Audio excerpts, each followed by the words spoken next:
இசப்பா அற்பமான என்னையும் வேத தெரிய பயன்படுத்தியிருக்க நன்றி. யாத்ராகம் அதிகாரம் 17. கேள்வி 1. இஸ்ரவேலர் கர்த்தருடைய கட்டளையின்படியே சீன் வனாந்திரத்திலிருந்து புறப்பட்டு எங்கே பாளையம் இறங்கினார்கள்?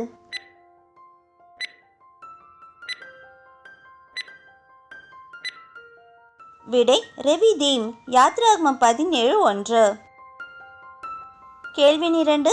ரெவிதீமில் ஜனங்களுக்கு என்ன இல்லாதிருந்தது?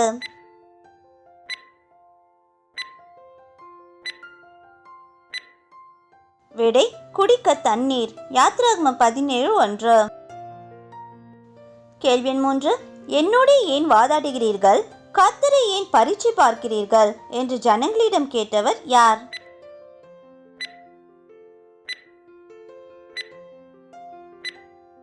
விடை மோசே.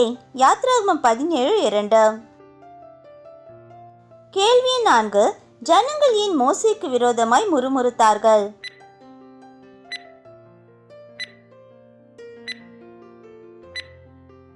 விடை தண்ணீர் தவனமாய் இருந்தபடியால். யாத்ராகமம் 17:3.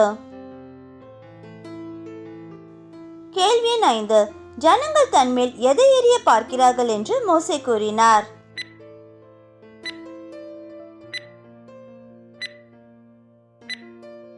விடை கல். யாத்ராகமம் 17:4.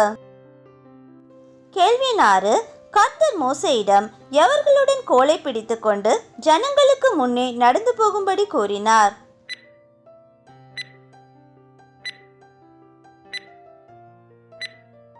விடை இஸ்ரவேல் மூப்பரில் சிலர். யாத்ராகமம் 17:5.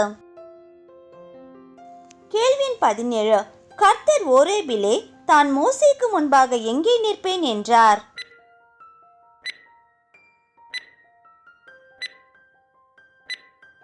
விடை கன்மலையின் மேல். யாத்ராகமம் 17:6. கேள்வி 8. கர்த்தரின் கட்டளைப்படி மோசே என்ன செய்தவுடன் ஜனங்கள் குடிக்க கன்மலையிலிருந்து தண்ணீர் புறப்பட்டது?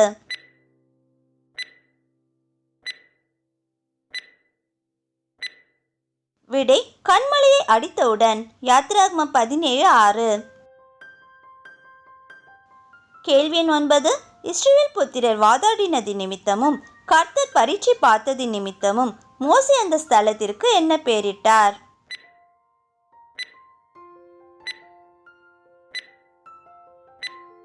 விடை மாசா மேரிபா. யாத்ராகமம் 17:7. கேள்வி 10. ரெவிதீமிலே இஸ்ரவேலரோடு யார் யுத்தம் பண்ணினார்கள்?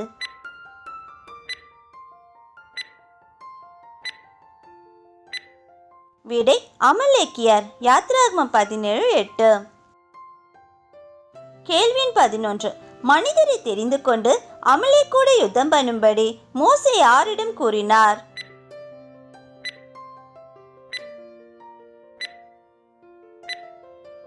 விடை யோசுவா.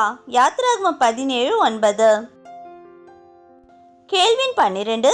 மறுநாள் தான் மலையுச்சியில் எதை பிடித்துக் கொண்டு நிற்பேன் என்று மோசே கூறினார்?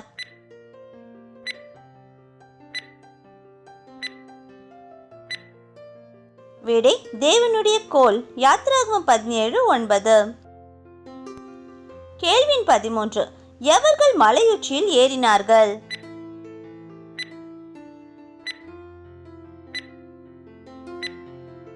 விடை மோசே, ஆரோன், ஊர். யாத்ராகமம் 17:10. கேள்வி 14. மோசே தன் கையை ஏறெடுத்திருக்கையில் யார் யுத்தத்தில் மேற்கொண்டார்கள்?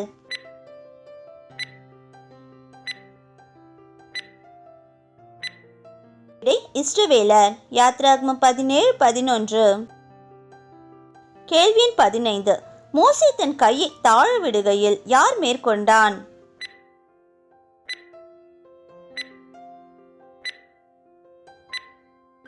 விடை அமலேக்கு. யாத்ராகமம் 17:11. கேள்வி 16. மோசேயின் கைகள் அசந்து போன போது இரு பக்கத்திலும் இருந்து அவன் கைகளை தாங்கினவர்கள் யார்?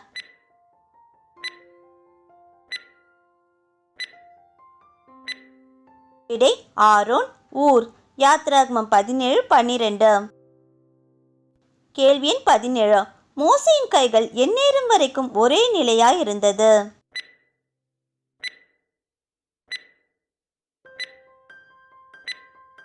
விடை சூரியன் அஸ்தமிக்கும் வரை.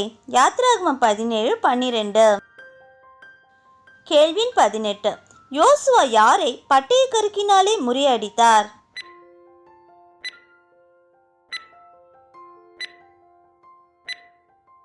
விடை அமலேக்கையும் அவன் ஜனங்களையும். யாத்ராகமம் 17:13. கேள்வி எண் 19. அமலேக்கை வானத்தின் கீழங்கும் இராதபடிக்கு நாசம் பண்ணுவேன் என்பதை நினைவு கூறும் பொருட்டு புஸ்தகத்தில் எழுதி யார் செவி கேட்கும்படி கர்த்தர் மோசேயை வாசிக்கச் சொன்னார்?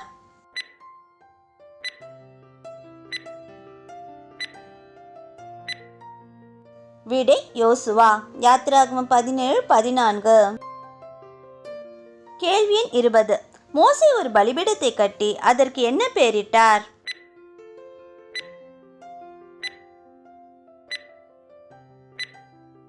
விடை யெகோவா நிசி.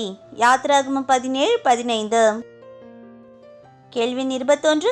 அமலேக்கின் கை கர்த்தருடைய சிங்காசனத்துக்கு விரோதமாயிருந்தபடியால் தலைமுறை தலைமுறை தோறும் அவனுக்கு விரோதமாய் என்ன நடக்கும்?